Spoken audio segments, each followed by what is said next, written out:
Good morning class. आज हम वही पढ़ेंगे प्रिंसिपल ऑफ डिज़ाइन। कल मैंने इसका ऑडियो लेक्चर सेंड किया था बट वो इंग्लिश से था, तो आज हम एक बार हिंदी में रिवाइज़ कर लेते हैं। डिज़ाइन के सिद्धांत यानी प्रिंसिपल ऑफ डिज़ाइंस में क्या था कि पहले के टाइम में क्या होता था, ये सारी एक प्रोसेस होती थी, रचनात्मक पूरी प्रोसेस होती थी।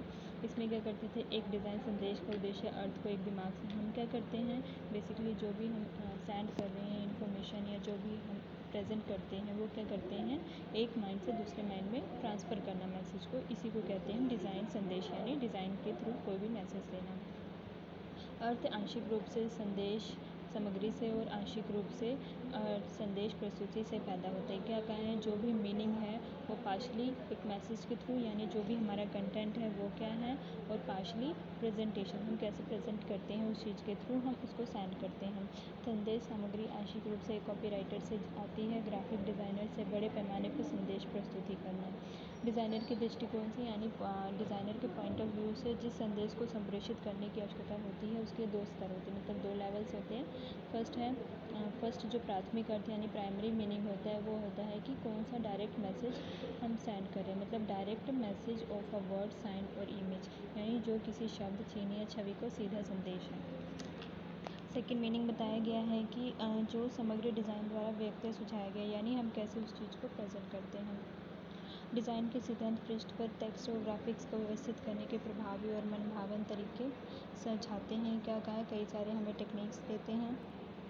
फर्स्ट है इसमें शब्दावली यानी वोकैबुलरी, यानी डिज़ाइन एक भाषा है। इन्होंने क्या कहा है कि डिज़ाइन एक भाषा है। अब एक लैंग्वेज है तो उसमें कुछ वर्ड्स होंगे जिसके थ्रू हम कम्युनिकेट करते हैं, क्योंकि लैंग्वेज का यूज़ किस लिए करते हैं, हम अपनी इन्फॉर्मेशन को सेंड करने के लिए कहते हैं, ठीक है।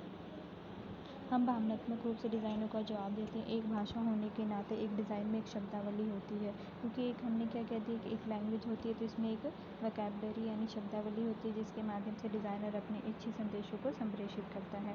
बिंदु, रेखा, आकार या स्वर डिज़ाइन रो द्वारा उपयोग किए जाने वाली शब्दावली के कुछ उदाहरण है। क्या कहा, इसमें कुछ एग्जाम्पल्स इन्होंने बता रखे हैं कि बिंदु यानी पॉइंट्स हैं, ठीक है, शेप हैं। सेकेंड है हमारा बिंदु, शब्दावली हमने पढ़ ली, अब उसमें जो जो पॉइंट्स थे हम उनको एक्सप्लेन करेंगे। सेकेंड है बिंदु, बिंदु में क्या कहते हैं, यानी एक पॉइंट। ज्यामिति में बिंदु एक ऐसे तत्व को संदर्भित करता है जिसकी स्थिति होती है लेकिन कोई विस्तार नहीं होता, मतलब एक जगह तो है, ठीक है, एक पॉइंट पे है तो, लेकिन उसका कोई एक्सटेंशन नहीं है यानी कोई विस्तार नहीं होता।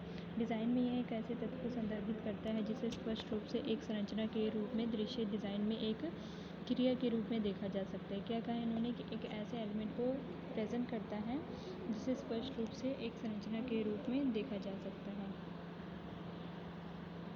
दृश्य प्रकृति एक बिंदु से शुरू होती है, चाहे हम कोई डिज़ाइन देख रहे हैं या बना रहे हैं। दृश्य प्रकृति का क्या मतलब होता है, यानी विजुअल जो भी हमारी प्रोसेस हो रही है वो एक बिंदु से स्टार्ट होती है। एक डिज़ाइन में एक बिंदु कुछ ऐसा होता है जो देखने में सरल होता है, जैसे जैसे हम आगे बढ़ते हैं, मतलब एक पॉइंट पहले तो क्या होता है, सिंपल होता है, लेकिन जैसे जैसे हम अपना मतलब स्टेजेस में आगे बढ़ते रहते हैं वो कॉम्प्लेक्सिटी क्रिएट करते रहते हैं। जैसे कि अब एक बिंदु है वो सिंपल है, कई सारे डॉट्स लगा दिए और भी कई सारे डॉट्स लगा, कॉम्प्लेक्सिटी बढ़ती जाती है। एक बिंदु वास्तविक और काल्पनिक भी हो सकते हैं, ठीक है, रियल या इमेजिनरी हो सकता है। काल्पनिक बिंदु कौन सा होता है, जिसे हम महसूस कर सकते हैं लेकिन देखा नहीं जा सकता। मार्जिन पेज डिज़ाइन का नेक्स्ट बताइए कि मार्जिन जो हम पेज के, जैसे कि अभी ये पेज है, ठीक है, ये जो साइड में जगह है छोड़ी होती है इसको हम मार्जिन बोलते हैं, ठीक है, ये भी एक इम्पॉर्टेंट रोल प्ले करता है। थर्ड है रेखा यानी लाइंस में क्या बताया है कि जब हम किसी बिंदु को बढ़ाते हैं या एक रेखा प्राप्त करते हैं। क्या है, जब एक पहले क्या होता है, एक बिंदु होता है, जब हम उसको एक्सटेंड कर देते हैं तो हमें एक लाइन मिल जाती है। रेखाएं भी वास्तविक या काल्पनिक हो सकती हैं। अंतरिक्ष सहित डिज़ाइन के हर तत्व में वास्तविक या संरचनात्मक रेखाएं दिखाई देती है। क्या कहें, अंतरिक्ष सहित मतलब किसी भी डिज़ाइन में हम एक लाइन को हम प्रेजेंट होते हैं, ठीक है, तत्वों के किनारे कुछ और नहीं बल्कि रेखाएं हैं। एलिमेंट्स के साइड में क्या होती है, लाइंस होती हैं। अक्षरों का एक समूह एक रेखा बना सकता है।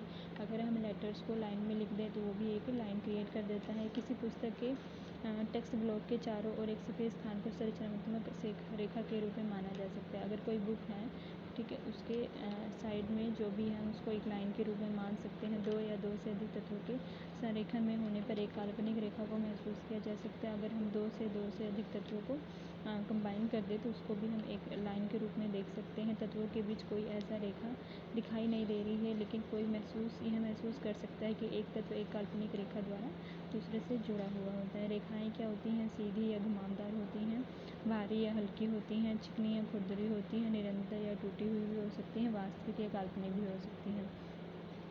प्रत्येक पंक्ति एक डिज़ाइन के एक मूड और एक अर्थ बता सकती है। क्या कहा इन्होंने कि जैसे कि एक शेप किसी मूड को डिफाइन करती है, वैसे एक लाइन भी किसी मूड को, मतलब किसी, जैसे हमारा माइंड में हम क्या सोच रहे हैं उस चीज़ को एक्सप्लेन कर सकती है। यदि क्षैतिज शांत, क्या कहा इन्होंने? क्षैतिज का मतलब होता है हॉरिजॉन्टल। अगर हॉरिजॉन्टल लाइन इस चीज़ को एक्सप्लेन करती है कि फीलिंग ऑफ काम, ठीक है, शांत और गति की भावना को, समुद्र की शक्ति और तीर की गति को निर्मित करती है, यानी रिप्रेजेंट कर रही है। तो दूसरी ओर एक ऊर्ध्वाधर रेखा यानी एक वर्टिकल लाइन किस चीज़ को प्रेजेंट करती है? एक स्तंभ की ताकत या पेड़ की शाखा को ताकत का सुझाव देती है। इसमें बाकी आगे नोट्स अभी नहीं लिखी है मैंने, ठीक है, तो मैं आपको नोट्स इकट्ठे सेंड कर दूँगी। अभी इसके आगे 2-3 लाइनें और भी हैं कि स्ट्रेट लाइंस क्या हैं, डायरेक्शन भी बताती हैं। आपने देखा होगा अगर हम वर्टिकल 3-4 लाइनें लिख दें तो मतलब तो वो फॉर्मनेस होगी, यानी स्ट्रिक्ट होगी, एक ही जगह रुकी हुई है। अगर हम थोड़ा सा 1-2 लाइनें हैं, ठीक है, मैं आपको फ़ोटो भेजूँगी ग्रुप में, उसमें देखना कि फॉल में क्या दिखा रखा है कि 2 लाइनें और एक मतलब ऐसे साइड हो रखी है, तो वो लगता है कि फॉलिंग की फॉल को रिप्रेजेंट करती है, यानी किसी चीज़ के गिरने को। अगर हम स्ट्रेट एक लाइन लिख दें तो वो 2 पेज को डिवाइड कर देती है। अगर हम ऐसे वेव की तरह बना रहे हैं तो वो चीज़ क्या करती है, ये मोशन को रिप्रेजेंट करती है, पॉज को भी रिप्रेजेंट करती है। यही कारण है कि लाइंस हर चीज़ को रिप्रेजेंट करने में हेल्पफुल होती हैं। इसके कई सारे पॉइंट्स हैं, वो हम नेक्स्ट कंटिन्यू करेंगे। इतना आप पढ़ लेना, कोई डाउट हो तो पूछ लेना। Thank you.